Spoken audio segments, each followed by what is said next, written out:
Tengan buenas noches.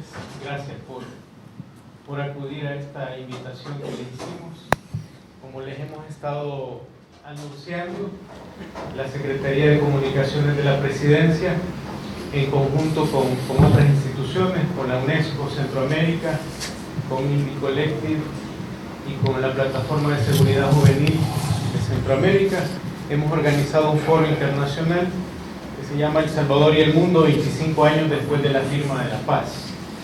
Este foro tiene el propósito de juntar 5 miradas internacionales para que nos ayuden a reflexionar sobre la ubicación, digamos, geopolítica, social, cultural de El Salvador y Centroamérica 25 años después de la firma del Acuerdo de Chapultepec.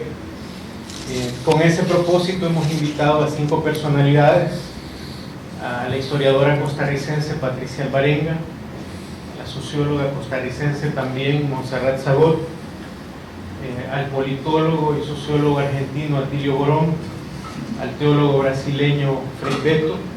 Todos ellos nos acompañan esta tarde acá también, y por supuesto al filósofo argentino radicado en México, ya naturalizado mexicano, ya mexicano prácticamente, Enrique Dussel. Esta conferencia tiene un propósito complementario al foro y lo hemos hecho en varios de los casos. Ayer tuvimos una reunión cerrada con Atilio Borón y organizaciones sociales. Reunimos cerca de 40 organizaciones sociales y él tuvo un conversatorio con ellos acerca de temas de política y de democratización de América Latina. Ahora la idea es que el profesor Dussel tenga un encuentro con profesores, profesoras, estudiantes de filosofía y ciencias sociales y otras personas vinculadas al ámbito de la filosofía y las ciencias sociales. El día jueves, mañana por la tarde, Frei Beto tendrá un encuentro ecuménico en la UCA de acercamiento con las iglesias populares, con las iglesias históricas del país, de modo que el foro no se quede solamente en las conferencias magistrales de los 2 días, ¿verdad?, sino que también tengamos aproximaciones hacia la sociedad salvadoreña en otros ámbitos.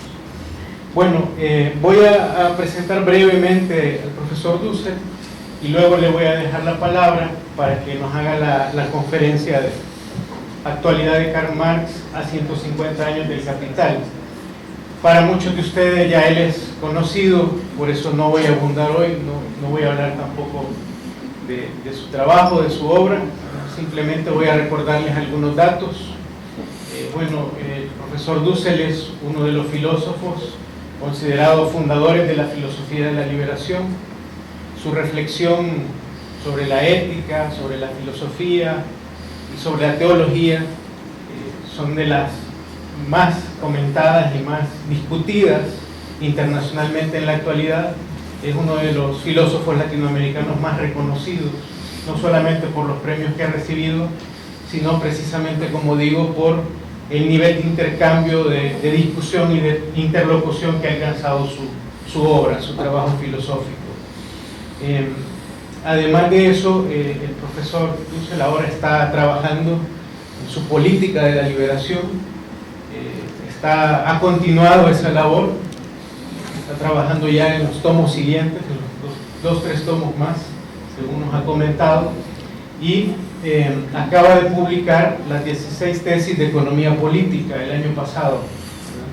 Es un trabajo que recoge mucho de la elaboración que él ha hecho en torno a las categorías marxistas, a la gran exploración que ha hecho de la obra de Marx. Sabemos que su obra es producto de una gran erudición, no solo en filosofía, sino también en historia. De manera que tenemos hoy y mañana y pasado mañana invitados de lujo. Ya voy a cerrar aquí mi intervención y le voy a dejar la palabra al profesor Dussel.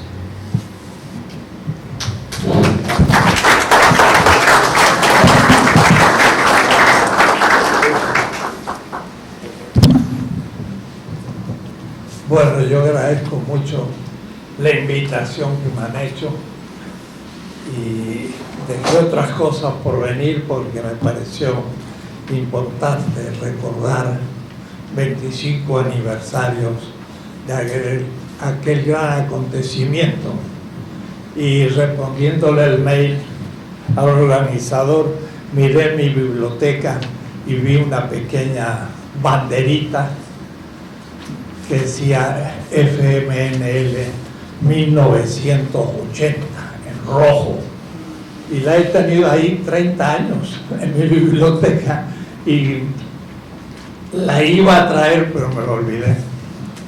1980, que fue un año muy especial porque también fue el año del asesinato de Monseñor Romero y de Yacuría, los dos grandes amigos, del cual hablaré un poco mejor en otra conferencia. No me es fácil hablar porque no sé a qué nivel situar mi charla de hoy, si es filosófica. Permítame hacer una rápida encuesta. ¿Quiénes de ustedes son filósofos? ¿Por qué no me levanta la mano? Poquitos. ¿Quiénes son más bien de ciencias sociales en general, sociología, historia, etcétera? ¿Quiénes no tienen nada que ver con ser profesores o académicos? Por ahí vengo acá. Muy bien. Bueno, porque no es fácil a quién voy a hablar, porque el tema que propuse es uno de los grandes temas de este año 2017. Yo creo que tenemos tres grandes acontecimientos. El primero, de 500 años. Allá en Wittenberg, un Lutero presentó sus 95 tesis en 1517. Y me ha tocado dar una conferencia al inicio de los festejos o de la preparación hace 5 años, y sería muy interesante mostrar qué significa Lutero a los 500 años. Hace unos años celebramos el 500 aniversario de la invasión de América, no del descubrimiento, pero ahora estamos ¿a cuántos años? A 23 años del descubrimiento de América. Y entonces Lutero no se entiende sin el descubrimiento del Atlántico, pero ese sería otro tema, pero que vamos este año a tener que repensarlo. La segunda es 1917, la gran revolución de octubre que conmovió todo el siglo XX. Hay que también repensarla. ¿Qué pasó con la revolución? ¿Qué significa el socialismo real? Y justamente es otro de los grandes temas.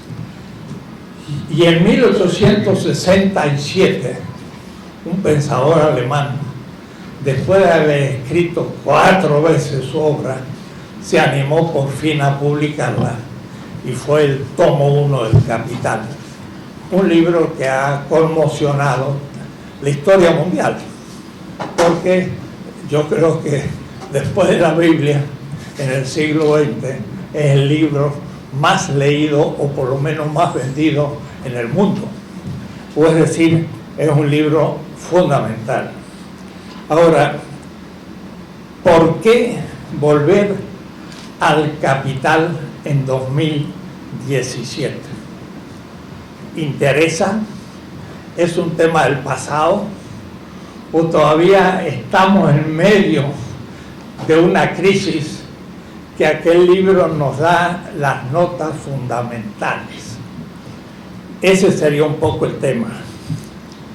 Pero antes de empezar, yo quería decir primero cómo llegué a tomarme en serio la lectura del Capital, porque por origen de familia más bien era un pequeño burgués liberal mi padre, de tal manera que nada que ver con la izquierda. No nací desde el seno de mi madre hijo de un militante, nada de eso.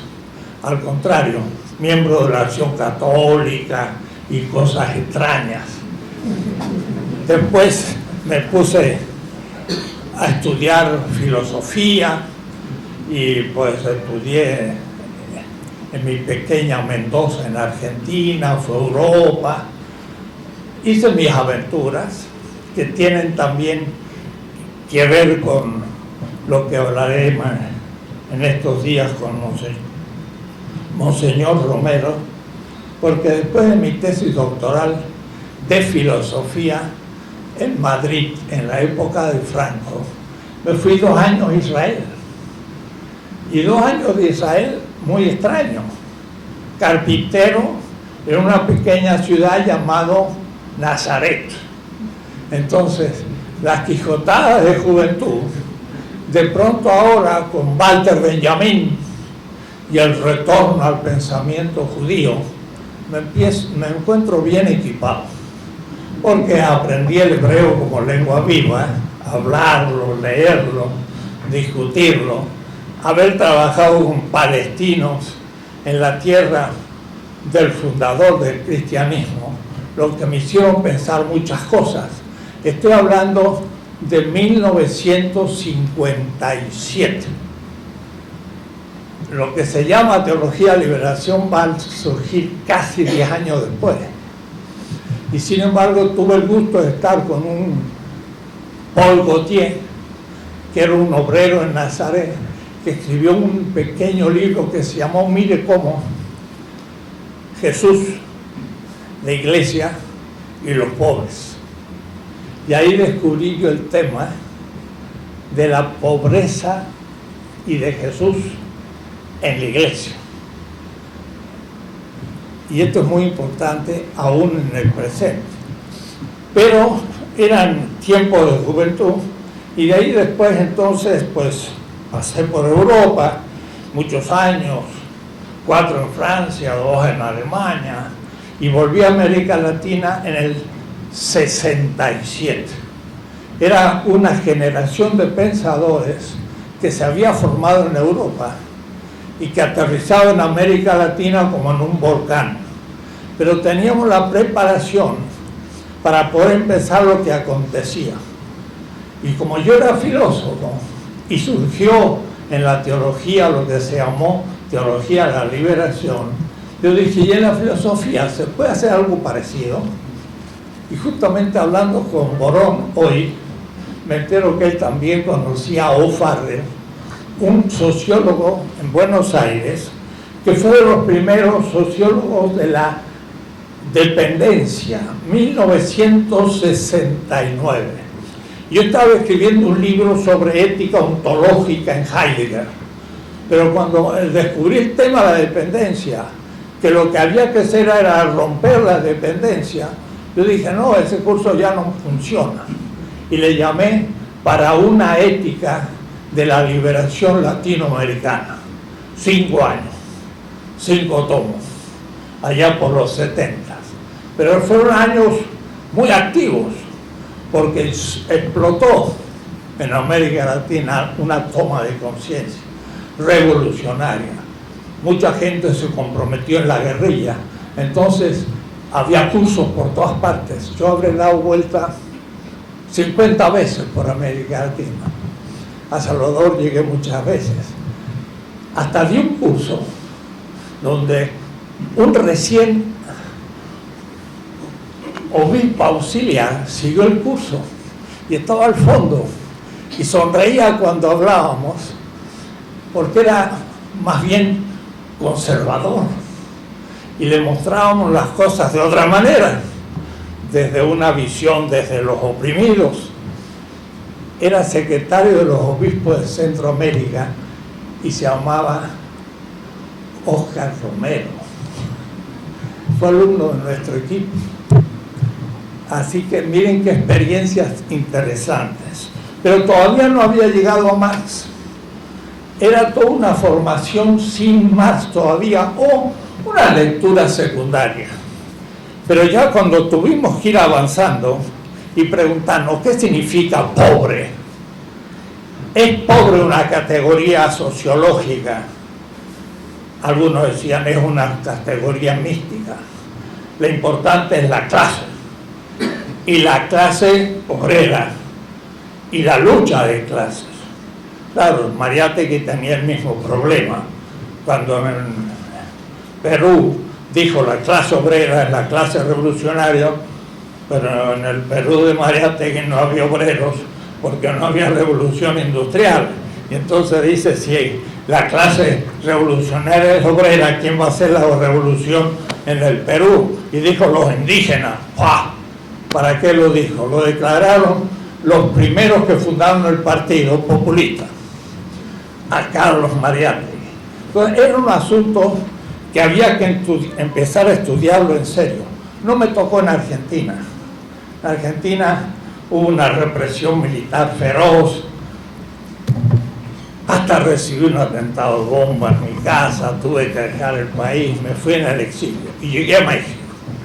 Y al llegar a México era imposible hablar sin conocer a Marx, porque había un marxismo ya bien trabajado.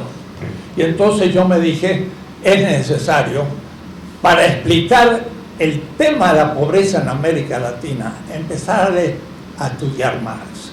Y entonces fue por 1980 justamente que empecé a leer a Marx. Pero lo leí como lo leen los filósofos o los exégetas.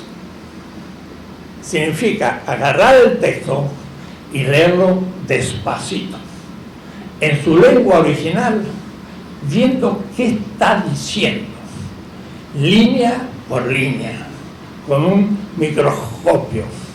Y entonces me propuse hacer un seminario en la UNAM, en la Universidad Nacional de México, en la Facultad de Filosofía. Éramos como 40 estudiantes conmigo juntos. Vamos a leer a Marx desde que nació. Y empezamos a estudiar la vida de su familia. Y había un estudiante marxista que asistió a la primera clase y se fue.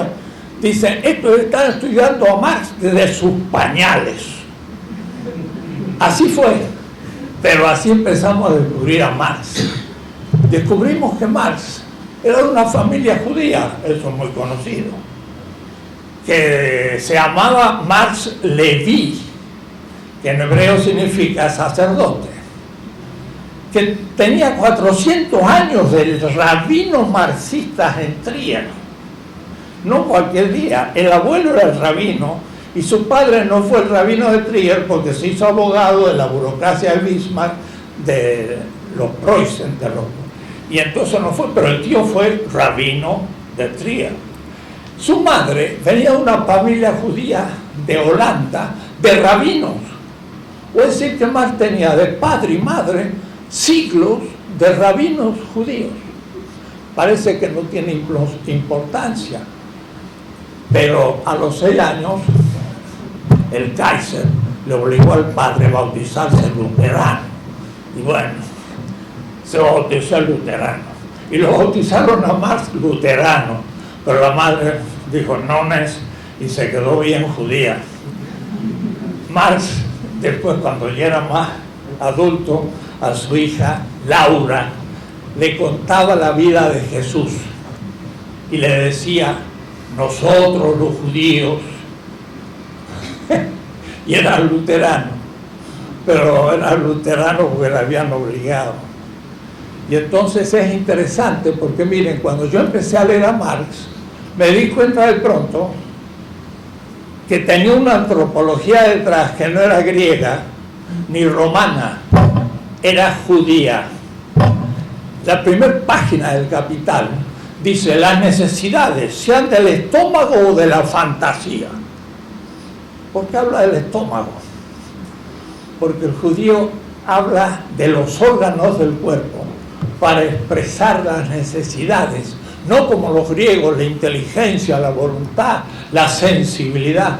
Marx dice, ya lo van a ver en su momento, el valor es como sangre coagulada, una metáfora, sangre coagulada, van a ver enseguida qué significa eso en el pensamiento judío, pero no en el pensamiento griego. Entonces fue muy interesante empezar a amar desde chiquito, porque cuando llega a tener 17 años tiene que dar un examen de bachillerato, en alemán se llama el Abitur, una cosa muy difícil, y entonces le toman examen. Y la profesora de alemán le dio un tema: razones para elegir una profesión. Y es muy interesante las razones que da un joven a los 17 años para elegir una profesión. Dice ser poeta, porque quería ser poeta, pero no ser rico, no ser científico tampoco. Al fin pongo una razón: voy a elegir la profesión en la que haga feliz a la mayor cantidad de gente. Y dice, y los que hacen esto, en su tumba millones de hombres depositan sus lágrimas.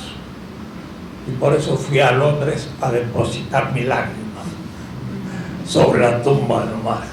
Un joven de 17 años que pensaba en la felicidad de la gente.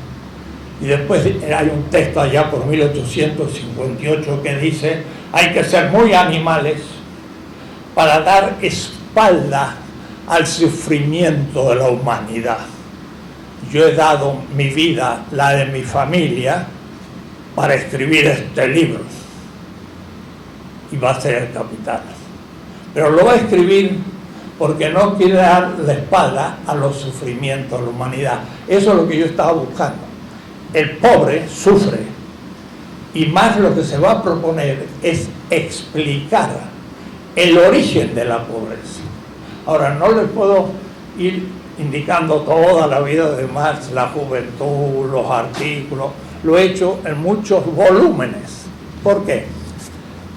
Porque me dije, ¿qué tal de leer a Marx cronológicamente? Arqueológicamente, diría Foucault. ¿Cómo fue evolucionando su pensamiento? Y lo hacía en un seminario en la UNAM. ¿Sabe cuánto tiempo me duró? 10 años.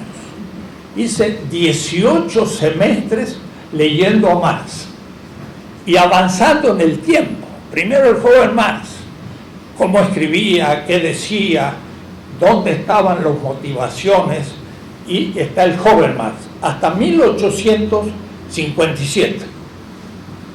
Ese año, el 57, él ya había sido expulsado de Alemania, se pasó a Francia, lo expulsaron de Francia, se fue a Bélgica, lo expulsaron de Bélgica y ya cayó en Londres.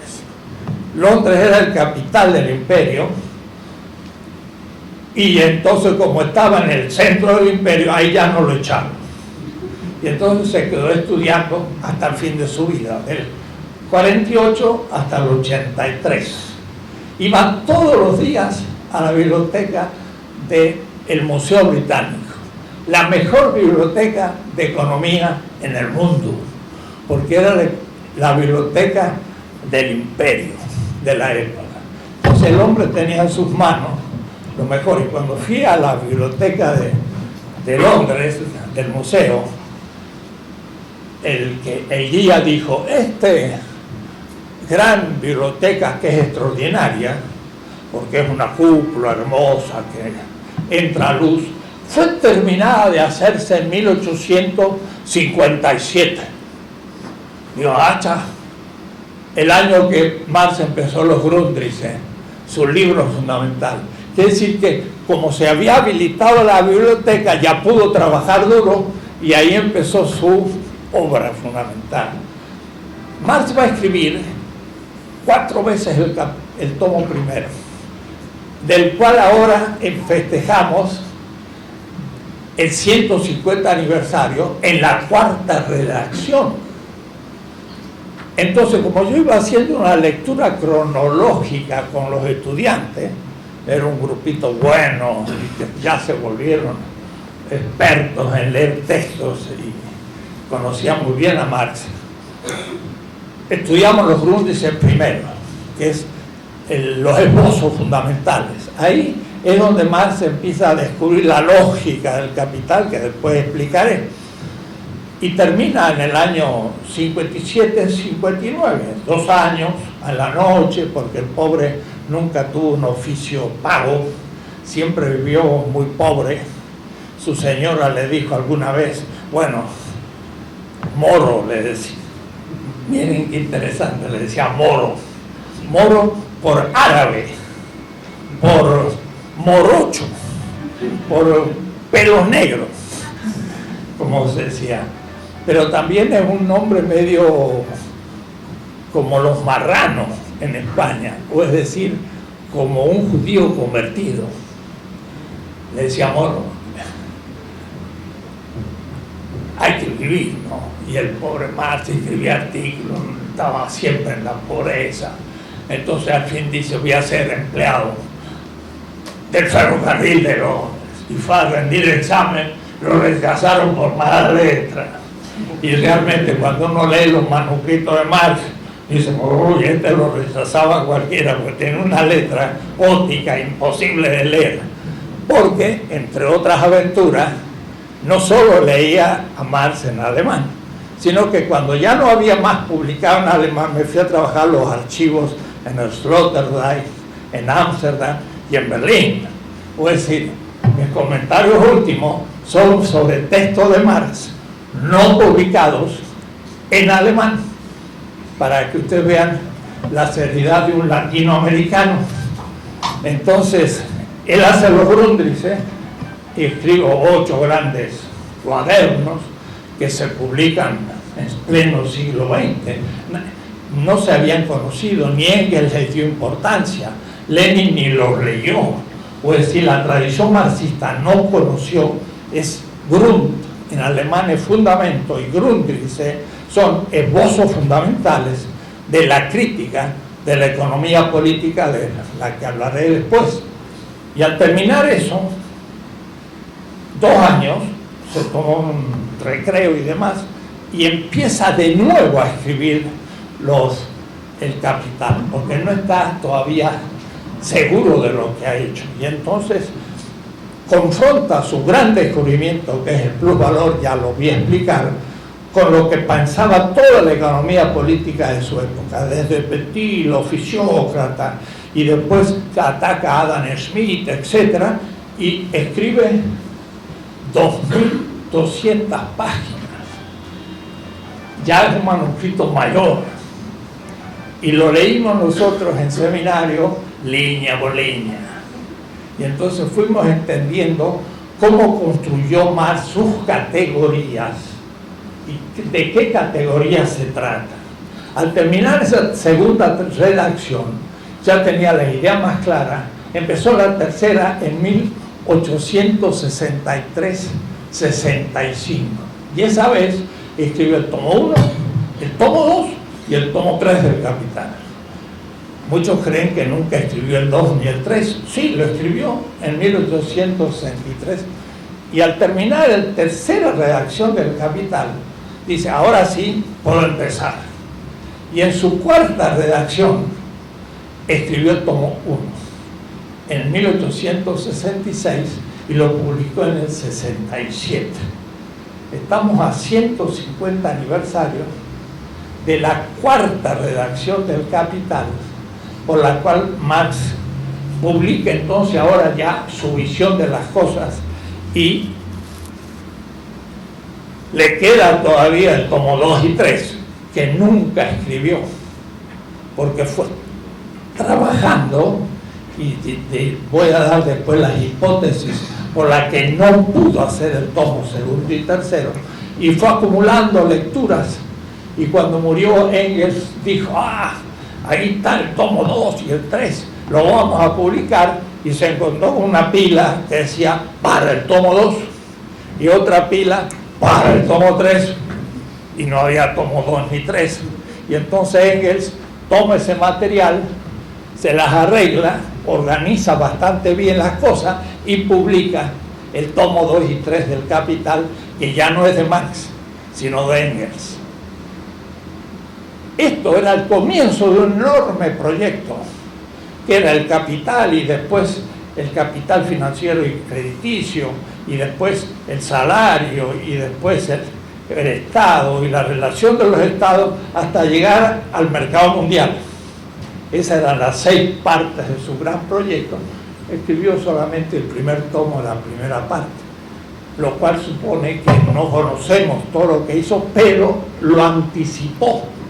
Y tenemos que saber muy bien lo que hizo para entender cómo hubiera hecho lo que seguía.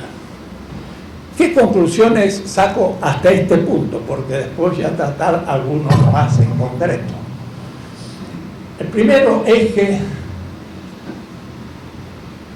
Marx fue leído parcialmente y nunca se lo leyó íntegramente tal como él lo pensaba. Hay un gran autor que se llama Rostolsky, que sí hizo una primera gran interpretación en 1968. Pero el mismo Rostolsky comete errores y malinterpreta muchas cosas.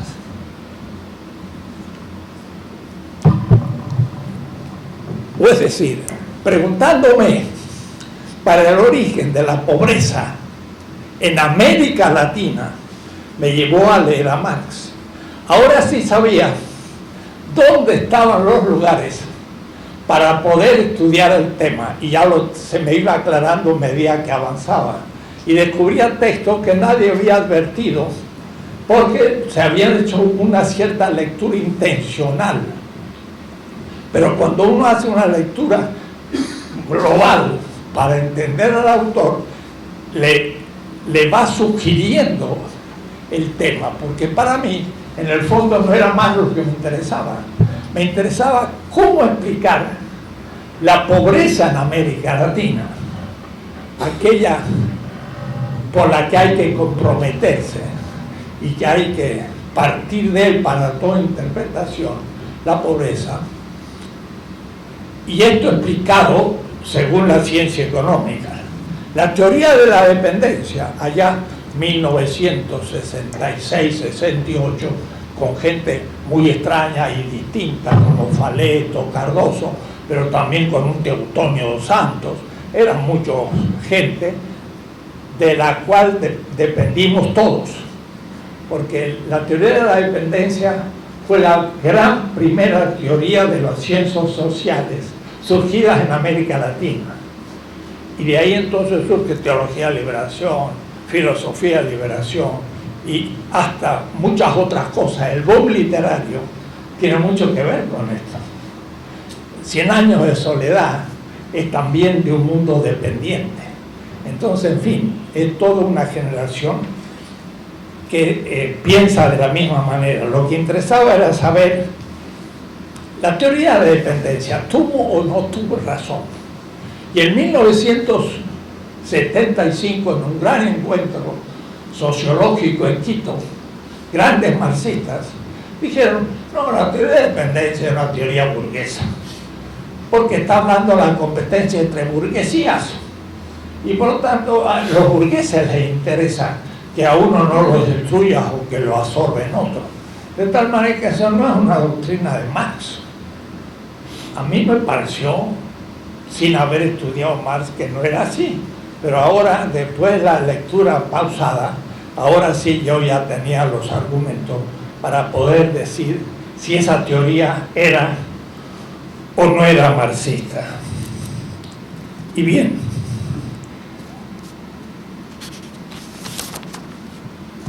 quiero plantearle 3 temas, o mejor, 4, para que se vea un poco el fruto de esa lectura y la actualidad. Y son algunos temas que se pudieran tratar. Debo decir que casi todas las tesis del marxismo-leninismo que fue siendo fabricado dentro del estalinismo, del socialismo real, casi todas las tesis pueden ser refutadas con el pensamiento de Marx. Por ejemplo, el materialismo. Marx no tenía un materialismo dialéctico, tenía un materialismo histórico. Él decía muy claro, de lo que se trata no es de la naturaleza como naturaleza, Si fuera naturaleza como naturaleza, habría que ir a encontrar en alguna isla coralífera de reciente formación en Australia. ¿Qué significa? Que ya no queda casi naturaleza en la Tierra porque toda es trabajada por el ser humano. A mí lo que me interesa es la naturaleza trabajada. Entonces, ¿qué está primero? ¿El sujeto del trabajo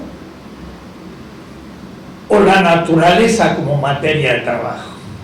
La tradición marxista decía, si yo afirmo la materia, soy materialista. Si digo que es el sujeto, soy idealista. Marx dice, yo no estoy hablando de materia metafísica ni de sujeto subjetivista. Estoy hablando del sujeto del trabajo. ¿Qué es primero? ¿El sujeto del trabajo o la naturaleza trabajada como materia? Primero es el sujeto de trabajo, porque sin sujeto de trabajo, la materia es materia, pero no es materia de trabajo. Se vino abajo el concepto de materialismo dialéctico, quedó la materia. La infra y la superestructura. Que la infraestructura es la economía y la política y la ideología es superestructura. Eso dijo Marx.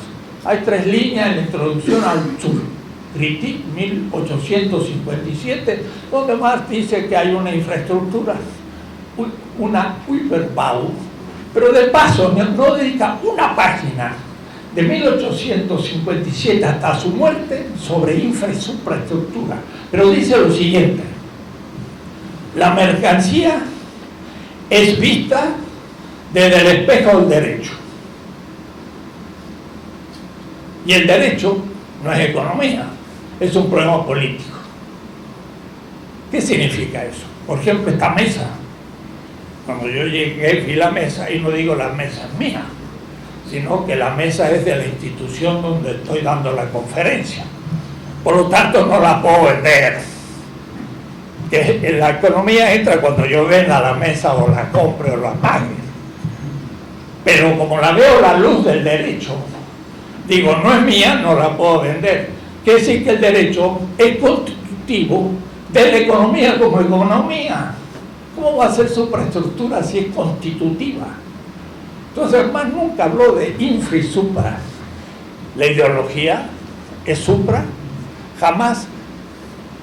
Además que el tema de ideología lo dejó en los escritos juveniles que se llama la ideología alemana, que hoy está siendo debatido porque no es un libro propiamente de Marx, sino que es una mezcla de muchas cosas.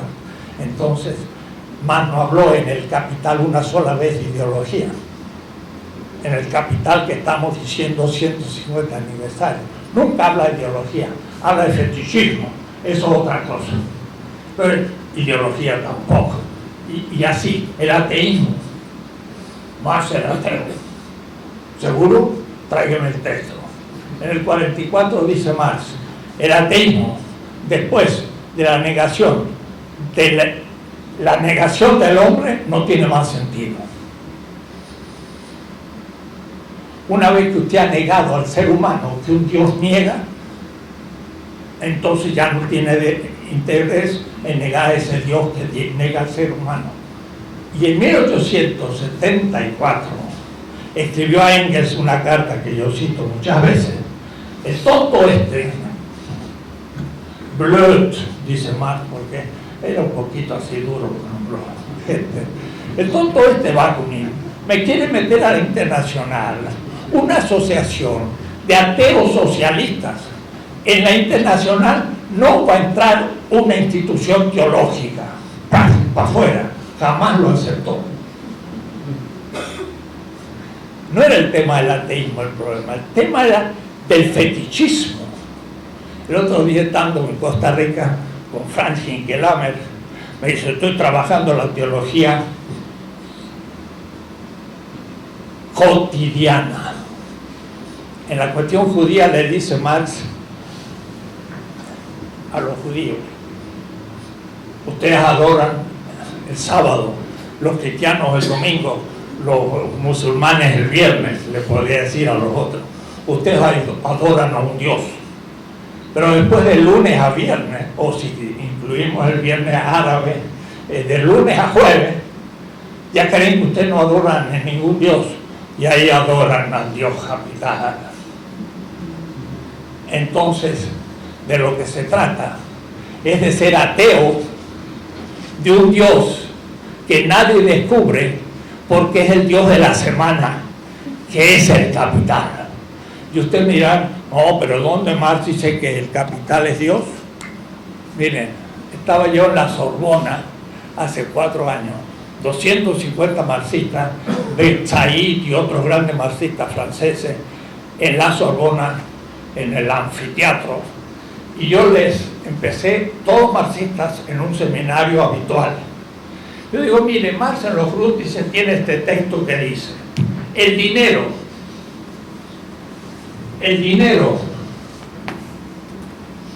en la circulación tiene una forma de esclavo. En alemán se llama Knechtgestalt, forma de esclavo, pero se enaltece a sí mismo, y en el capital, el dinero, toma la forma de Dios, Gottesgestalt. En el capital es un Gottesgestalt.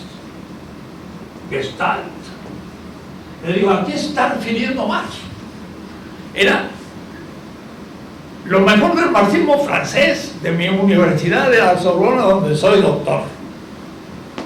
Nadie abrió la boca, no sabía de qué yo estaba hablando. Yo digo, mire, ustedes no saben qué están hablando. Miren, están hablando de Pablo de Tarso, Filipenses 2:7. Dice Pablo de Tarso, Cristo, siendo de la naturaleza divina, Gottesgestalt, como el capital, se alienó a sí mismo, entonces y toma la forma de esclavo, Knechtgestalt. Está usando más lo mismo, pero invertido. El dinero de forma de esclavo toma la forma de Dios, y Cristo de la forma de Dios toma la forma de esclavo, dice Pablo. Puede decir, invierte el texto. ¿Qué quiere decir con esto Marx? Lo que dice en sus escritos, hay un nuevo Dios que le da un codazo a todos los otros dioses de Europa y que ha tomado su lugar, el capital. El capital es el anticristo. Hay 50 textos de Marx sobre el anticristo. En el segundo capítulo del Capital cita el Apocalipsis, y en una citación cabalística, capítulo 13, 17 del Apocalipsis, capítulo 17, 13. Y dice, la bestia tiene el derecho de poner el nombre de su nombre, los marcó en la frente con su número para darles capacidad de comprar y vender. Y más ese título Apocalipsis, que es la bestia del anticristo, se lo aplica al capital. Bueno, tengo un tomo, miren, sobre el tema extraño, la teología metafórica de Marx. Está siendo traducida para Duke University Press y está siendo traducida en francés ahora, enero del 17, pero lo escribí hace 25 años. Pero en América Latina no lo quise publicar porque era escandaloso, y lo publiqué en España, nadie le dio importancia, pero ahora lo voy a sacar en siglo XXI en México, porque ahora Walter Benjamin me autoriza a mostrar todo esto.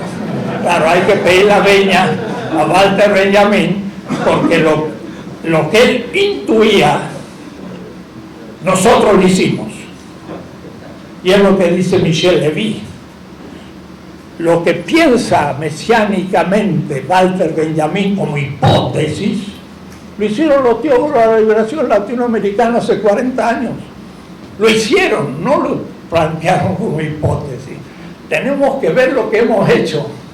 Bueno, no se imaginan cuántas cosas podemos hablar de Marx en cuanto a que el marxismo, leninismo, construido por el stalinismo, desapareció. Y bendito sea que desapareció y no va a resucitar.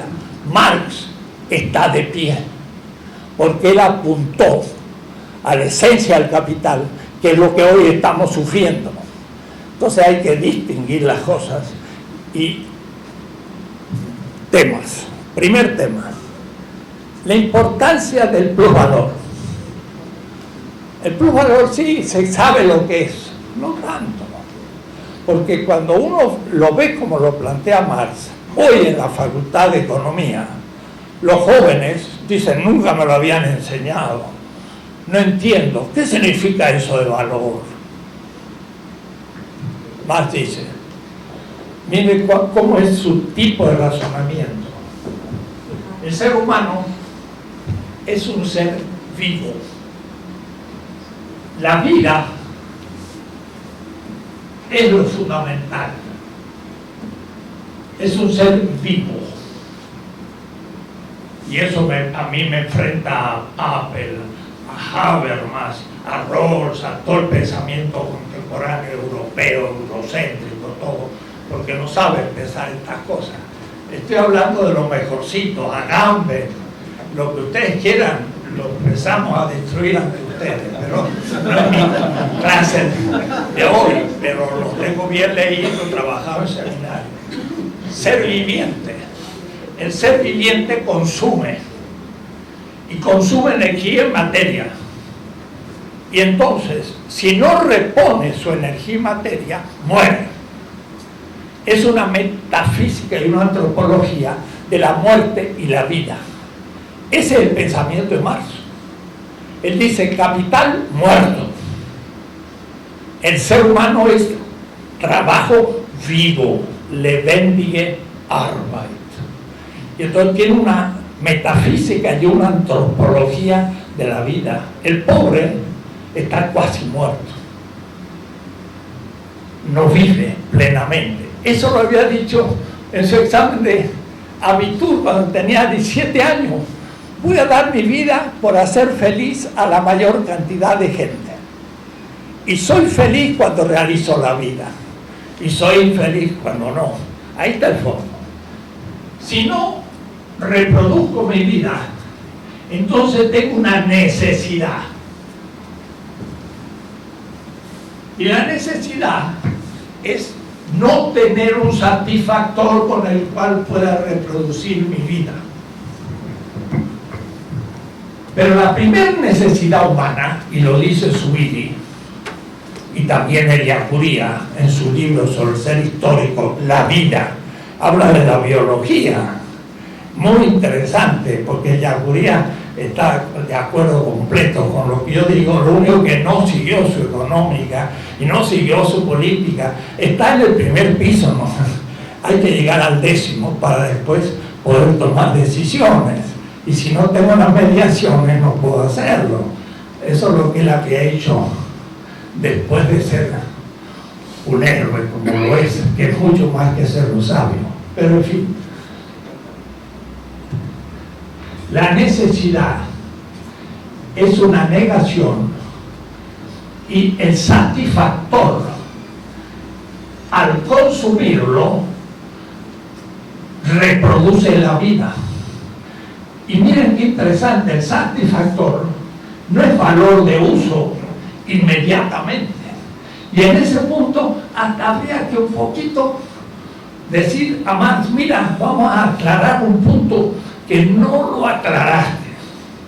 Marx tiene claro que la manzana tiene propiedades físicas que son alimenticias.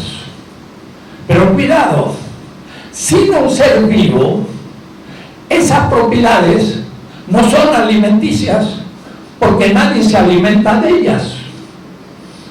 Quiere decir que por naturaleza y sin viviente no hay valor de uso. Marx creyó que la naturaleza producía valor de uso. antevivientes, por lo menos ante un animal que se coma la manzana. Porque entonces el que come la manzana toma la propiedad física de la manzana como propiedad alimenticia que subsumida en su cuerpo reproduce su vida. Entonces no es lo mismo propiedad física que valor de uso, porque valor de uso es la relación entre la propiedad física de una cosa que cuando se relaciona a la necesidad se transforma en un satisfactor. Bueno, ahí hay cositas buenas para los economistas, para que entiendan, que vayan al fondo, porque dicen el valor no se entiende. ¿Cómo vas a entenderlo si no te lo pones a trabajar? Que mi profesor de economía parte de Adam Smith y de von Hayek y nada de esto hablan, porque ya parten del mercado y no del ser humano. En fin, podríamos destruirla. Valor de uso es las propiedades reproductoras de la vida del el medio. Valor de cambio, en cambio, solo existe en aquello que el ser humano produce. Es decir, que puso tiempo de su vida en esa cosa. Si yo tomo una manzana y la como, cuidado, hay un cierto trabajo de la manzana para comerla y para... Pero pongamos que no tuviese que trabajar, tiene valor de uso, pero no tiene valor de cambio. Pero si yo ya planto el manzano y tengo que arreglar la tierra y producir el árbol, ya hay un trabajo. Valor de cambio significa, y miren qué interesante, más es tradicional el marxismo que distingue entre valor de uso, valor de cambio y valor como valor.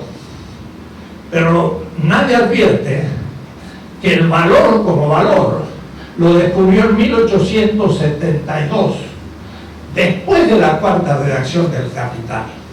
Porque en la redacción del Capital que se publicó, en una nota 9 en el capítulo primero dice, cuando hable de valor, es valor de cambio.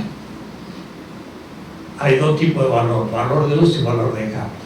En cambio, en la segunda edición de 1873 desaparece la nota 9. Yo digo que ¿dónde se fue la 9? Porque Marx distingue ahora valor de valor de cambio. ¿Qué es valor para Marx? Objetivación de vida humana. Y por eso le va a usar la metáfora sangre coagulada. ¿Y por qué sangre? Porque Marx dice, la circulación del valor en el capital es blood circulación, circulación de sangre. ¿De dónde saca la metáfora? Que la sangre es la vida de judío que era. Porque para los judíos el ser humano es carne, no cuerpo, y su vida está en la nefesh, que es la sangre. Y por eso para un judío hoy todavía un kasher significa sacarle la sangre animal al animal, y luego que le ha sacado la sangre, ahora esa carne es pura y puedo comerlo. Porque la sangre es la vida. Y el cuerpo es la realidad. Feuerbach dice, la esencia del cristianismo es comer y beber. Es la Eucaristía. Porque la sangre para el judío es la vida. Y el cuerpo es la persona muerta. Quiere decir que en la Eucaristía, aún católica, la sangre no es el alma, es la vida, y la carne es el ser humano. Y se separa la carne del ser, muere. Y por eso que el valor de cambio es sangre coagulada para Marx. Es una metáfora hebrea. Los griegos no entienden, los romanos ni saben de qué está hablando. El mundo semita así, Marx es un judío. Y entonces él dice, la circulación del valor en el capital es Blutcirkulación, circulación de sangre. El capital es como un vampiro que chupa la vida del obrero. ¿Qué significa? Se apropia de su sangre. Todas esas metáforas son hebreas y los marxistas no sabían, pero como yo me fui a Israel y sabía el pensamiento hebreo sin pensar en Marx, cuando lo leí me dijo, esto es semita, y entonces empieza a entender muchísimas cosas de lo que Marx dice. Bien, voy a ir rápido. Dice lo siguiente: en el tiempo necesario, que es el tiempo que yo necesito para reproducir el valor del salario, a mí me pagan 10 y hago la mesa. Entonces el tiempo que necesito para recuperar el 10 de mi salario, Marx le llama el tiempo socialmente necesario para reproducir el valor del salario. Pero después que he reproducido el valor de mi salario, que es lo que me paga el capitalista, yo tengo un plus tiempo de trabajo. Yo sigo trabajando. Tengo un plus tiempo de plus trabajo. Y en ese plus tiempo de plus trabajo produjo más valor. Y a eso le llamó plusvalor. Pero ese plusvalor no se le pagaba salario, se lo robaba. Era un Bezahltarbeit, era trabajo no pagado. Pero ahora viene el tema. Yo estaba en el marxista-leninista de Berlín, 5º piso, Alexanderplatz, un edificio de 5 pisos, 500 investigadores, 1984, un año antes de la perestroika, en la 1984, trabajando en los manuscritos inéditos de Marx. Y como me veían trabajar, decía, hablé con John Nickel, que era el editor de los Grundrisse, y le expliqué lo que estamos haciendo. Y dije, vamos a hacer una reunión con los investigadores. Vicepresidente del marxista-leninista de Berlín y otros investigadores. Es la gente que más sabe de Marx en la tierra. Los alemanes que leen Marx, pero no lo editado en alemán, sino lo no editado todavía. Y con ellos le planteé 2 temas. Primero, que no es lo mismo fuerza de trabajo que trabajo vivo.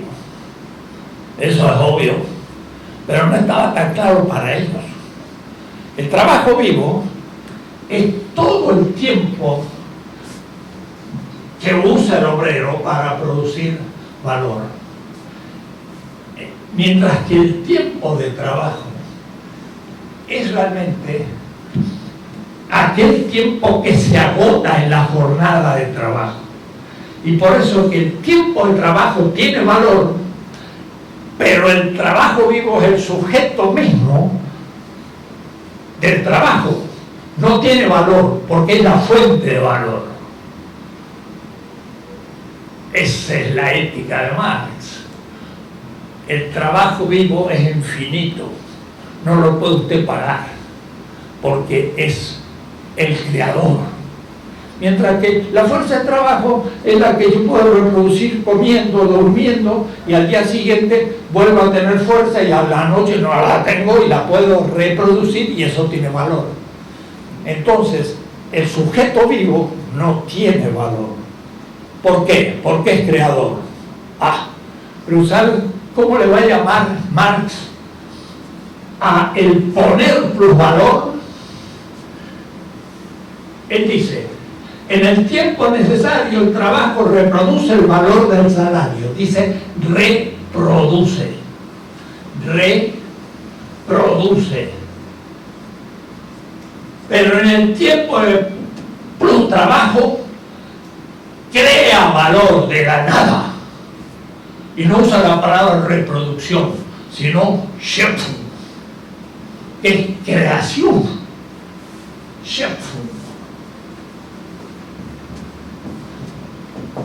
Creación de la nada. Eso me suena. Eso me suena a semita, a judío, y es Macabeos 7, la creación del universo, de la nada, del capital. Y siempre usa ese término en todas sus obras, ni en que se dio cuenta. El crear, más allá del tiempo necesario, un valor que no me pagan, es creación de la nada del capital. Yo digo, eso es metafísica judeo-cristiana.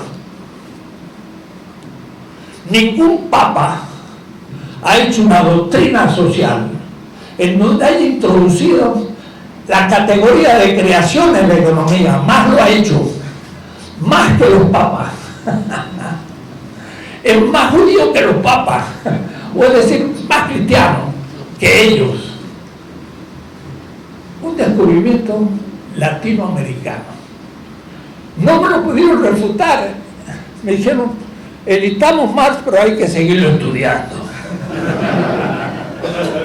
Y de hasta hoy ningún marxista me ha podido refutar en el mundo.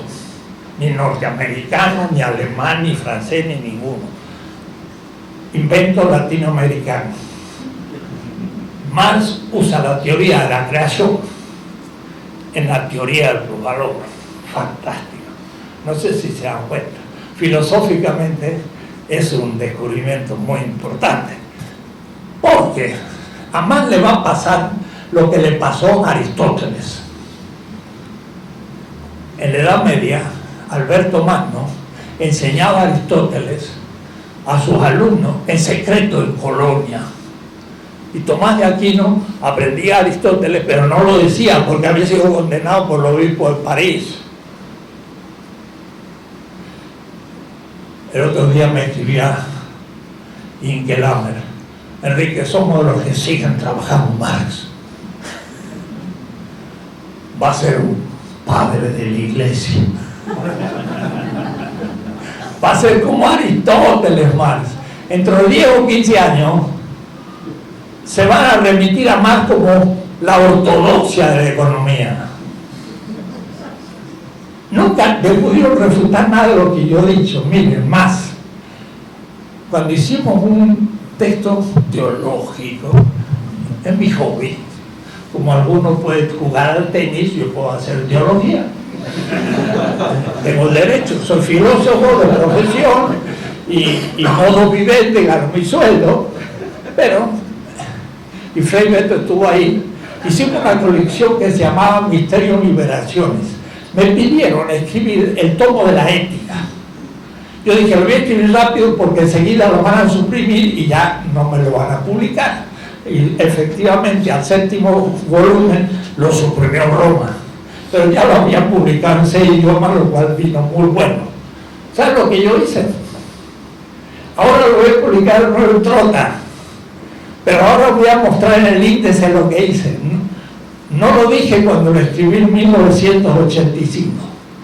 Yo había terminado un comentario a los Grundrisse de Marx y conocí a Marx ya muy bien.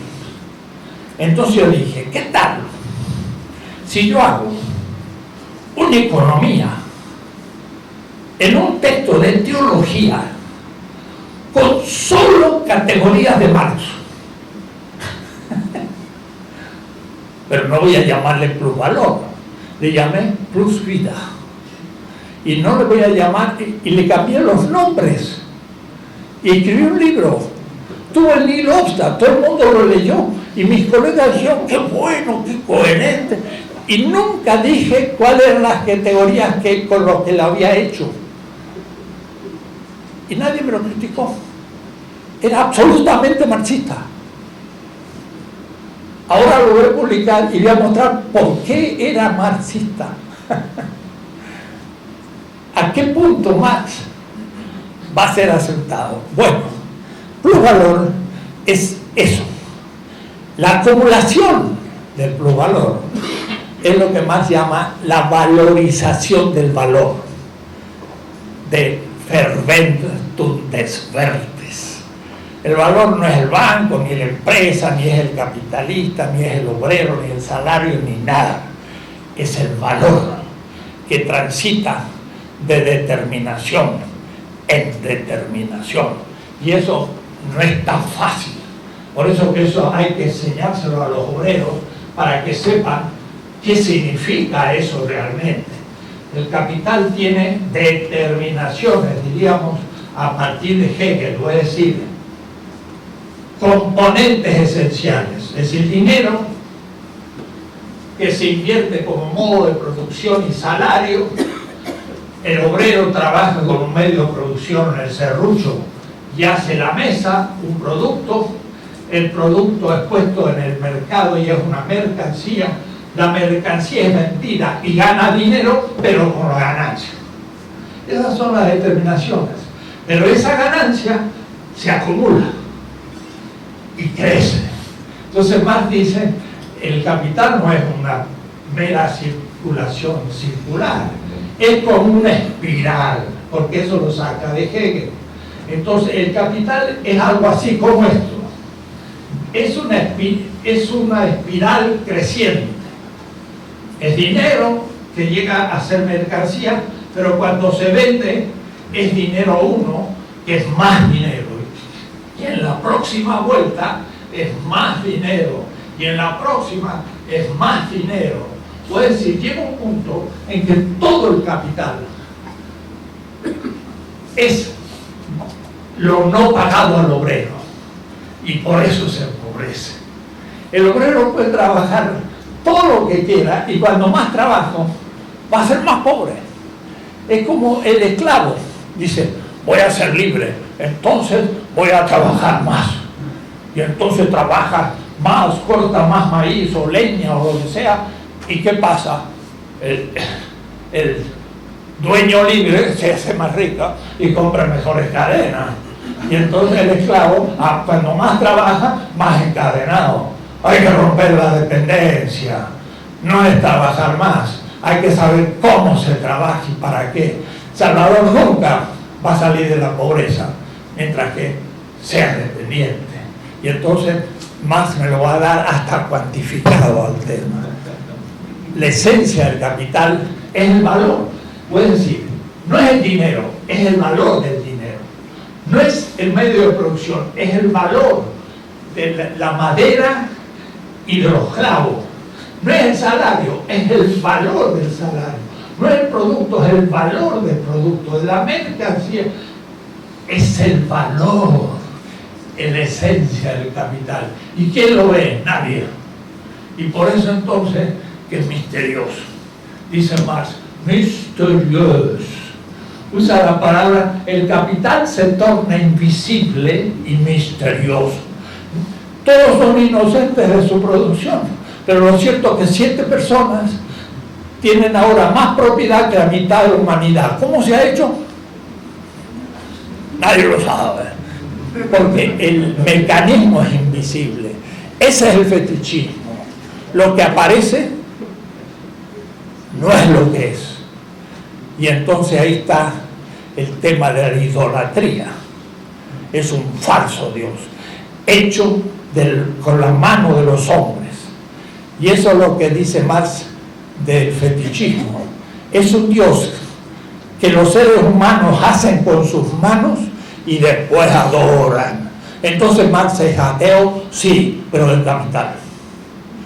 Y la mayoría de los cristianos son creyentes del capital y no saben quién es el Dios de Israel, la mayoría. Y si no, yo siempre saco mi billetera, porque para venir a Salvador tuve que buscar algunos dólares. Entonces saco el dólar 1 y digo, In God we trust. Pero está tan mal Estados Unidos que no tiene ni sentido del humor. Pero además su teología está invertida. Para el fundador del cristianismo y para el pensamiento judío, el dinero se llamaba Moloch, el dinero se llamaba Amón. Y entonces el propio fundador dice, o el dinero o el Dios de Israel. Y entonces ellos hacen del dinero Dios. Pero digo, se equivocan, porque hace un error de ortografía. Dice, in God, es de Trump. We trust. ¿Seguro? ¿No se le falta una L?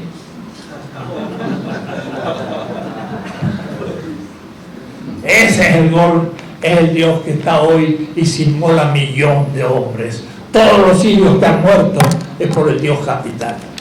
Y después, los alemanes se quejan de que vienen los sirios, pero se olvidan que hicieron las armas con las que mataron a los sirios.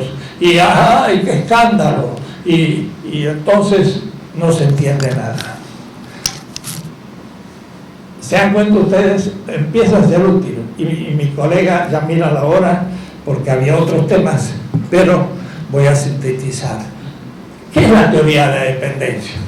La teoría de dependencia es esencialmente marxista en todas sus letras. Marx dice que puede haber transferencia de valor de un capital a otro. Pero ¿cómo se produce la transferencia de valor de un capital al otro? Por la competencia. Pero el marxismo-leninista tradicional no elaboró suficientemente la teoría de la competencia. Entonces no se dio cuenta. Agustín Cueva, un gran marxista ecuatoriano, dijo, la teoría de dependencia no tiene lugar teórico en el marxismo. ¿Cómo que no, Agustín? En la teoría de la competencia mundial. Entonces, el tema es el siguiente, y voy a sintetizarlo muy rápido, pero dense cuenta ustedes entonces la utilidad que tiene Marx hoy. Un país tiene un capital medio nacional de un cierto tipo de desarrollo. La palabra desarrolla no es desarrollista, la palabra desarrollo es profundamente marxista. No lo hago. Entwicklung era para Hegel el pasaje del concepto a la idea. Es decir, que la palabra Entwicklung era metafísica para Hegel. Era una palabra central en su lógica, pero también lo es para Marx. Entonces, un capital es más desarrollado cuando tiene una, le dice Marx, composición orgánica, tecnológica más desarrollada. Cuando tiene más tecnología incluida en el proceso de trabajo, ¿qué hace? Produce la misma mercancía con menos valor. Si yo produzco esta mesa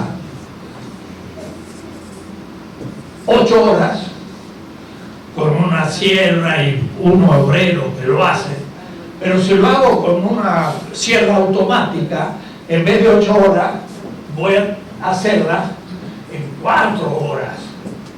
Y otro que más desarrollado lo hace 2 horas. El precio es la media. Es decir, que el precio que va a tener la mesa en el mercado es 4. Pero el que usó 8 perdió 4. El que usó 4 recuperó lo que puso. Y el que hizo 2 ganó. Y eso es transferencia del que perdió al que lo ganó. Transfiere valor. Porque todo lo vende por la media. En realidad está mal hecho porque tendría que haber puesto mejor 8, 12, 14. La media es... No, 14 y 2, 3, pues se me complica. Voy a hacerlo de una manera más fácil, 10, 8 y 6, para que no se me confunda. La media es 8, entonces este gana 2 y este toma del otro los 2 y tiene sobreacumulación. Eso es transferencia. Entonces, los países más desarrollados, cuando producen el mismo producto, lo producen a menor valor y por lo tanto lo pueden vender a mayor precio en el mercado mundial, que está por sobre lo que ellos producen. ¿Por qué las transnacionales? Estados Unidos está acá y la ciudad Juárez, en México, está a 5 kilómetros. ¿Para qué voy a poner una fábrica norteamericana a 5 kilómetros? Es una importación mexicana y luego lo exporto y es una exportación mexicana. ¿Para hacer un viaje de turismo? No, sino que aquí el salario son $300 y allá son 1.500.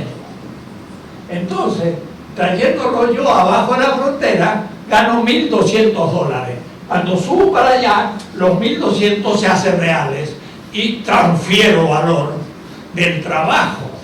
Por eso ahora Trump le dice a la Ford, no ponga Ford en México, y si no lo hacen te voy a castigar. La Ford le dice, de acuerdo, no pongo en México por ahora, porque mañana ahora va a producir los autos Ford más caros y la Toyota que produce en México lo va a vender más barato, y entonces le va a tener que decir a Trump, ¿qué hago? ¿Me pagas tú la diferencia o yo tengo que invertir en México? No hay tres. Por eso que lo que dice Trump son contradicciones y va a caer muy inmediatamente en que no podrá realizar las cosas que dice, que está bonito para decirlas, pero la economía no funciona. La transferencia de valor de un país a otro nos empobrece. ¿Desde cuándo? Desde hace 500 años. Porque nos sacaron todo el oro y la plata de la mina de Potosí, 220.000 toneladas de plata de la sola mina de Potosí. Se lo llevaron a crédito, van a pagar 5%, 1%, no. El colonialismo, Aníbal Quijano lo muestra, demostrando que los indígenas, los subhumanos, no se les paga salario. Por lo tanto, mueren en las minas y no se les paga salario. Que los alimente la familia, como era con los incas. Claro que aquello, lo que producía un indígena en una mina, quedaba al menos en el imperio incaico. Y no se le pagaba salario porque no había salario. Usaron el mismo sistema sin salario, pero ahora se apropiaron de la plata y se la llevaron a Europa. Y ahora entonces yo voy a los países árabes y le digo, ¿y por qué del siglo XVI ustedes entraron en crisis? Y no saben los árabes por qué entraron en crisis. Yo digo, pero hubo una inflación de la plata y el oro. La plata americana produjo una inflación feroz y los árabes se empobrecieron sin perder moneda, porque se bajó el valor de la plata por los indígenas. Entonces tenemos que ver una visión mundial y la transferencia. La teoría de la dependencia es marxista, explícita, y explica en los últimos 5 siglos los mecanismos de transferencia. Claro que no es la competencia entre capitales de distinta composición orgánica, es de otra manera también, son puros monopolios. ¿Por qué? Porque como yo compro el café, te bajo el precio, y si no quieres te guardas el café, entonces bajo el precio. Es monopolio del comprador, no es competencia. Y si yo vendo máquinas, te la subo el precio, y si no quieres comprar, no compres, pero es monopolio entonces el propio. Entonces en realidad las relaciones son puros monopolios, pero las que son más ortodoxas, que es competencia de capital, la perdemos igual. La deuda es transferencia de valor, El interés es transferencia de valor, es explotación. Y entonces empecé a entender por qué no dejaremos nunca de ser pobres. Comprometerse con los pobres no es darle una limosna, ni siquiera hacer cosas, sino es romper esa dependencia. Claro que para hacerlo cuesta, porque seré presionado militarmente, económicamente y mil cosas. Entonces la teoría de dependencia la refundé en puros textos de Marx. Y el último tema que voy a tratar sería el ecológico.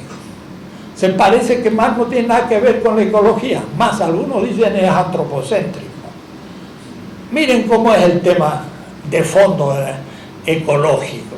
Tiene que ver también con la competencia de nuevo. Con la competencia. En este mismo esquema. Si yo produzco con menos valor, cuidado, puedo después ponerle menos precio. Y como le pongo menos precio, 6, el que le pone 10 no puede vender y se funde. O tiene que bajar a 6 y pierde. Si tiene 5 de plusvalor, todavía gana 1, aunque pierda 4. Pero entonces dice Mauro Marini, sobreexplota el trabajo para en vez de ganar de plusvalor 5, ganar 7 y explota más al obrero periférico para sacar más plusvalor. De tal manera que puede, dice Marx, transferir plusvalor y sin embargo también obtener ganancia, porque transfiero menos del plusvalor, pero si transferiera más valor que el plusvalor, estoy fundido porque no recupero lo que puse y tengo que cerrar la fábrica. Entonces, ¿por qué produce con menos valor? Porque tiene mejor tecnología. Y la revolución tecnológica no fue por la ciencia, como dice Mario Bunge, que la ciencia se aplica a la tecnología y la inteligencia hace que haya la revolución industrial. Pamplina es un teórico epistemólogo como Mario Bunge. Es la competencia lo que produce la revolución industrial. O usted inventa algo o sale del mercado. Hoy se sabe que la revolución industrial empezó en China un siglo antes que Inglaterra. Un siglo. Que fueron ingenieros chinos los que pusieron la primera fábrica de acero en Inglaterra, en Sheffield. Que casi todas las máquinas de la revolución industrial son chinas. Lean el libro de Pomeranz, The Great Divergence, la gran diferencia. Empezó en China, los ingleses la imitaron y luego los chinos entraron en una crisis pero política interna que se está estudiando. Pero no fue por competencia con los ingleses, porque estaban mucho más avanzados. Los chinos en el siglo VI descubrieron el papel, en el VIII la imprenta, en el IX imprimían libros, en el siglo XI el papel moneda, no estampitas, papel moneda. Y entonces hicieron la pólvora, la brújula, todas esas cosas. Dieron en el siglo XVII la revolución industrial en la China, en el Yangtze. Los ingleses imitaron la China. Y ahora estamos estudiando The Theft of History, el robo de la historia. Europa se inspiró en la China y la India, como en la computadora, leyó los archivos, los estudió, los apropió y los desconectó y luego los denigró. El despotismo oriental. Y Hegel ya se monta sobre el despotismo oriental. Pero en el siglo XVII los chinos eran los más importantes en Europa. La chinoiserie era hasta la moda en Inglaterra y de la monarquía. Tenían todo el mercado mundial en sus manos, tanto de armas como también la porcelana, el tejido de seda y los... ¿Qué podían? vender Europa hasta 1800 en China. Nada. Podía comprar con la plata americana, nada más. Entonces tenemos que hacer una historia nueva, completa, porque la modernidad también es un mito y tenemos que descubrir cosas. Bien, pero ¿qué pasa? Si yo quiero ahora mejorar mi tecnología para producir no de 10, sino de 6 del valor y bajar el precio, tengo que mejorar tecnológicamente, pero cuidado, no tengo mucho tiempo, porque la competencia es año por año y a los 3 años me fundieron. Entonces, 1904 en Detroit, Ford no podía decir, yo voy a hacer un auto eléctrico. ¿Y cuándo usted va a poder venderlo? En 1930. Bueno, estamos en 1904. En 1907 se fundió Ford. Porque la competencia es a corto plazo. O usted tiene una nueva tecnología o no resiste la competencia. Y entonces, ¿cuál es el criterio de elección de la tecnología? Que me permita bajar el valor del producto a corto plazo. Pero que eso significa quemar petróleo, que es un bien no renovable valiosísimo, más que un diamante. Es una cosa tremenda lo que es el petróleo, porque tiene muchas posibilidades para muchos siglos de la humanidad. Lo siento, necesito una tecnología ahora y aquí que compita. Es antiecológica, lo siento. Y entonces la tecnología se hace destructora de la ecología, de la vida en la tierra. Y le decimos, los verdes, la tecnología es el problema, igual que los obreros rompían las máquinas porque les sacaban trabajo, o ahora los robots. Marx dice, no, compañeros, no es la máquina lo que saca el trabajo, es el criterio de subsunción de la tecnología en el proceso de trabajo. El problema es que el criterio no es vamos a usar una tecnología que permita la reproducción de la vida en los próximos 1000 años. Eso es ético. No me interesan los 1000 años, ya habré muerto. Me interesa ahora y aquí fundir a la General Motors y yo voy a producir los autos a combustión de petróleo y se acabó. El problema ecológico no es la tecnología, es el criterio de selección de tecnología. Y ese criterio es el capital, el aumento de la tasa de ganancia. ¿Quién lo dijo eso? Carlos Marx. ¿En qué capítulo? El plusvalor relativo. Ese es el gran ecologista. No hay otro mejor, pero nadie lo estudia. Y los verdes tampoco, son unos ilusos. Están hablando de la vida y hablando contra la tecnología y se tragan el capital. ¿Se dan cuenta? Es importante, Marx. Por eso entonces estoy muy contento de haber estudiado Marx y de usarlo y seguir usándole a todos los niveles. Yo estoy más bien ahora trabajando en la modernidad, la descolonización epistemológica, la ética, la política, pero Marx entra por todos lados, porque él es la infraestructura justamente, él es el que me da a mí el conocimiento económico de base para no ser iluso. Yo digo, hay que leer a Marx no para ser marxista, sino para no ser ingenuo. Y después que lo lean, no es necesidad que sea marxista, pero ya no van a ser ingenuos. Ya después podrán seguir haciendo cosas. Entonces, Marx es más actual que nunca y hay que estudiarlo, porque sin él vamos al suicidio colectivo.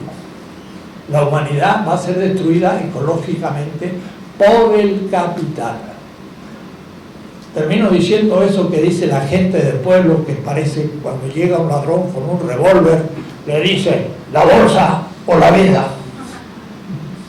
La bolsa de Wall Street o la vida. Son los dos criterios. hay que elegir.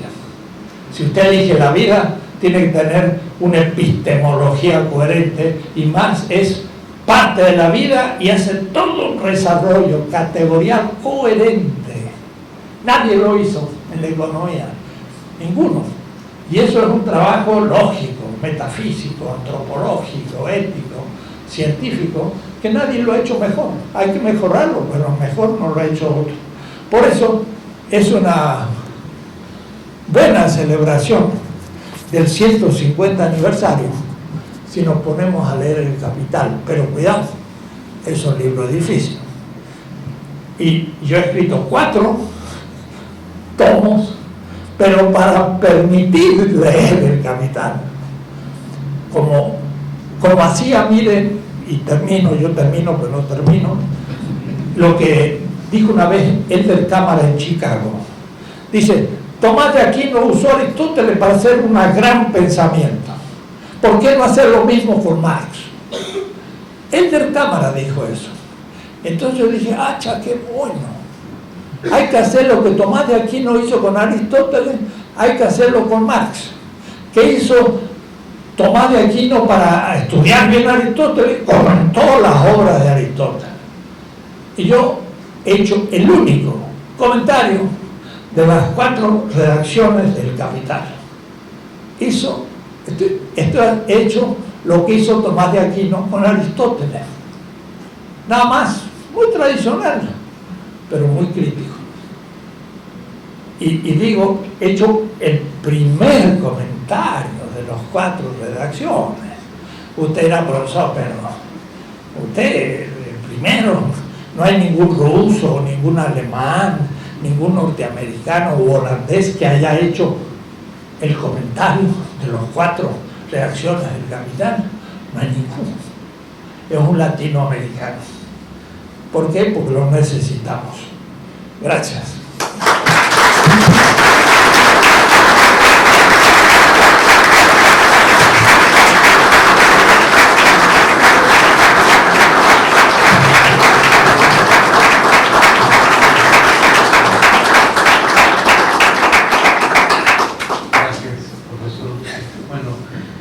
Vamos a hacer un breve espacio para intercambio. Solamente voy a dar espacio para 3 preguntas, porque ya el tiempo está bastante avanzado. Tenemos que salir con los invitados a otros compromisos. Entonces, diría, si tienen preguntas o comentarios muy breves, muy precisos, solamente 3 y cerramos.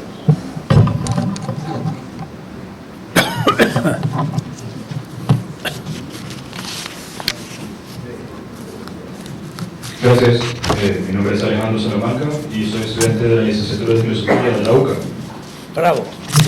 Mi pregunta es respecto al papel de la filosofía a la luz de la teoría marxista, que es mi impresión que Marx hace una lectura de Hegel en la que toma el repaso que hace Hegel de la historia de la filosofía y de alguna manera le aplica su propio principio de superación y la utiliza como la figura que menciona Wittgenstein en el Tractatus, que su obra es una escalera que se utiliza para subir y que una vez uno ha llegado al punto que quería alcanzar, la escalera se desecha, digamos, de alguna forma y se sigue adelante. Mi pregunta es, ¿cuál es, digamos, el espacio que tiene la filosofía entendida como una doctrina académica tradicional, que se le acusa de estar recóndita en una torre de marfil pensando en determinaciones metafísicas o que la gente llama abstractas y que no tienen nada que ver con en realidad la vida cotidiana, el ser humano de carne y hueso, etc.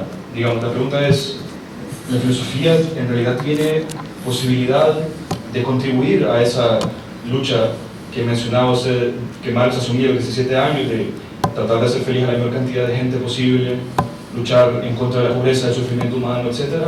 Y si es así, digamos, me parece evidente que no puede continuar siendo de la manera que la filosofía se había dado antes de Marx. Y, digamos, si la filosofía sigue teniendo una tarea ahora, ¿cuáles son las condiciones contemporáneas más allá de la idea de los estudios interdisciplinarios, estudios culturales, etc., me refiero a la teoría específicamente filosófica. ¿Cuáles serían las características contemporáneas específicas de la filosofía? Gracias.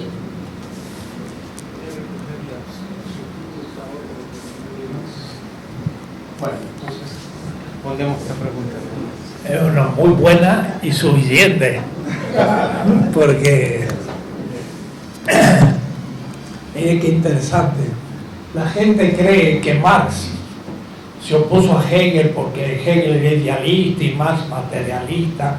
Nada de eso, porque Hegel, la filosofía de la naturaleza, es totalmente materialista y después no es eso. La diferencia capital entre Marx y Marx y Hegel se establece en un punto muy preciso del capital. Lo voy a decir para los filósofos, para ser ahora muy técnico. En Hegel, en la lógica, que es el gran sistema, la lógica pequeña, cuando era todavía un profesor secundario, y yo siempre le digo a los muchachos, si ustedes son profesor secundario y no universitario, no crean que han fracasado. Hegel estudió la lógica siendo profesor secundario. Así que lleguen al nivel de Hegel y después díganme que fracasaron. Pero para Hegel, el ser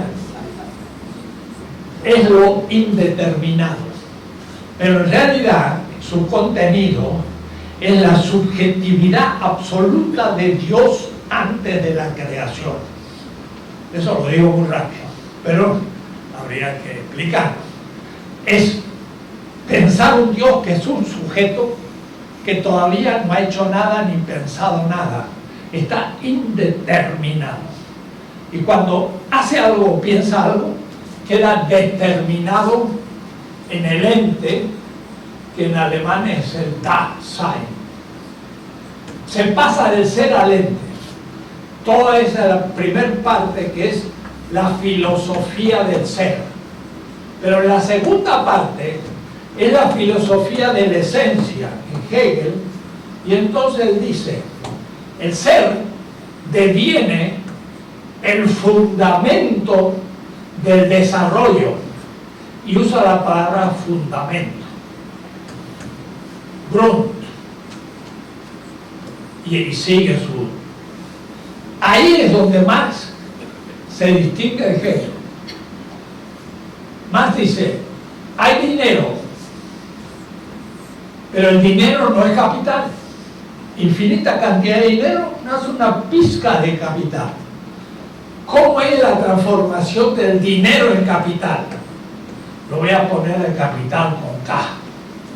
Es el pasaje del el ser a la esencia de Hegel, pero el ser homogéneamente deviene el fundamento y la esencia. Pero más dice, infinito dinero no forma nada del capital. Hay una intervención que viene como exterioridad, es que el dinero paga el salario. El salario, si hay el dinero y hay el trabajo vivo, es el obrero, no todavía, él le llama el pobre. Debo decir que cuando leí los Grundrisse y dice Marx, la absoluta oposición es entre el dinero, el que tiene dinero, y el que tiene trabajo. Es como el campesino que llega a la ciudad. El que tiene dinero le dice al pobre, y Marx usa la palabra pobre, y dice pauper ante festum, el pobre antes de la fiesta. Y dije yo, Marx primero habla del pobre y después de la clase social. El punto de partida era el pobre, no es un nombre místico, sino que es una categoría fundamental. El pobre es el que viene del campo y no tiene nada que vender sino su cuerpo. Compre mi cuerpo por 10 horas. es como una prostitución. Use mi cuerpo por su deseo, no sexual, sino de ganancia, y págueme a mí dinero. Ahí está la institución ética del pobre. Entonces, el pobre entra al proceso de trabajo y el que tiene dinero le paga el salario. Esa es la subsunción del pobre en el proceso de trabajo. Y ahora produce plusvalor. Dice Marx, el dinero como dinero nunca es capital. Deviene capital cuando paga salario y el pobre le produce en el capital desde la nada valor. O es decir, que el dinero se transforma en capital cuando surge de la nada del dinero, nada, el plusvalor. Es ahí entonces que el ser no deviene homogéneamente la esencia, sino que el ser deviene esencia por un salto al infinito, porque surge de la nada un componente. Marx se distingue de Hegel en este momento del segundo capítulo del Capital, cómo el dinero deviene capital. Para Hegel ese pasaje es homogéneo, para Marx hay un componente de creación de la nada. Ningún marxista lo ha propuesto así. Desafío a discutir el tema. Es un problema metafísico para Marx, pero hay que descubrir que el plusvalor es producto de una creación de la nada. Y entonces Hegel elabora todo un sistema homogéneo con el ser. Diría yo rápidamente, es un sistema panteísta. Dios se determina a sí mismo y deviene ente. Mientras que Marx dice no, el dinero no deviene capital, sino por intervención desde la nada del trabajo vivo que pone nuevo valor, que no es dinero, sino sale de la nada, y eso lo hace capital. Pero a su vez, en las sucesivas rotaciones en espiral, todo el producto al fin va a ser no pagado. Entonces, Marx supera a Hegel en un aspecto metafísico muy especial, que no es para nada que ver lo que pensó el marxismo-leninismo. Y respondo un poco a tu tema, eso lo trato en el tercer tomo, el último Marx, larguísimo capítulo sobre cómo Marx se inspira en Hegel, usa la terminología hegeliana, pero supera a Hegel justamente en este salto al infinito. El dinero nunca puede devenir capital si no es por subsunción desde la nada del dinero del plusvalor. Y esa es la ruptura con Hegel metafísica. Y claro, después va a tener muchas otras, pero a ese nivel al nivel de la lógica, incluyendo a Wittgenstein también, porque en estos puntos pues Wittgenstein no sabía nada, ¿no? Muchas gracias. Le doy la palabra. Perdón, y no es menos importante. Dice, y la filosofía es una torre de marfil. Bueno, eso lo descubrimos en el 69. Aprendimos a pensar lo real. Yo parto siempre del diario del día. Y lo que yo estoy diciendo vale hoy. Y lo puedo demostrar rápidamente. Mi filosofía está hablando de lo nuestro. Latinoamericano no porque abuse autores latinoamericanos, sino porque puedo hablar con una persona que es pobre y explicarlo porque es pobre hoy en Salvador. Entonces, por supuesto que la filosofía tiene que saber pensar lo real, y Marx lo dijo. La filosofía se ha encargado de pensar lo real. No dice que no hay que hacerlo. Hay que hacerlo. Pero de lo que se trata es de transformar la realidad. Pero yo puedo transformar la realidad mostrando justamente cómo está mal en su negatividad, cómo se puede poner en cuestión lo que está mal y cómo puede liberarse de esta situación y cómo puede ser un proceso, y todo eso es filosofía. Y yo estoy metido en eso día y noche y estoy pensando cosas reales. Los libros son excrescencia, son lo que uno produce de paso, pero estoy explicando lo que nos está pasando y se ve, porque yo puedo explicar el diario. Lo demás, decía Hegel, la lectura del diario es los maitines del hombre contemporáneo, porque en Bremen le tocó 2 años ser director de un diario. Entonces, Hegel pensaba Europa y fue un pensador del capitalismo triunfante fenomenal, por eso fue tan recibido. Nosotros tenemos que hacer lo que nos toca y por lo tanto criticar a Hegel. Palabras de cierre del secretario de Comunicación. Bueno, muchas gracias. Realmente una jornada como esta es espectacular. Y yo creo que lo que ocurre es, puesto nuestro país a 25 años de los acuerdos de paz, bueno, nuestro gobierno está trabajando en hacer de este año un año de la cultura de paz. Y la cultura de paz implica precisamente asolear las ideas, asolear el pensamiento, encontrar ideas que nos permitan construir una ruta de país. Y esto no se trata nada más del diálogo entre 2 fuerzas políticas.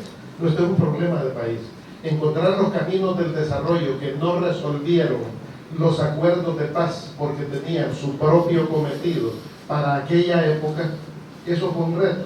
Hoy a esta generación les toca otro reto, y es encontrar precisamente de qué manera vamos a dibujar el país que queremos, vamos a encontrar los caminos del desarrollo, y eso no tiene que ver nada más con un debate entre 2 fuerzas políticas.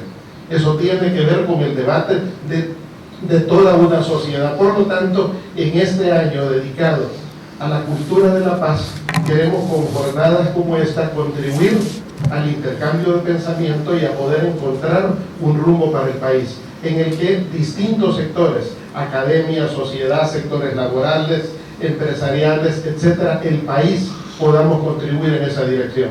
Muchas gracias por haber asistido a este encuentro y les invitamos para las 2 jornadas tanto de jueves y viernes que todavía tenemos en ruta, y muchas gracias a nuestros ponentes por tan maravilloso debate, por tan maravillosa exposición. Muchas gracias.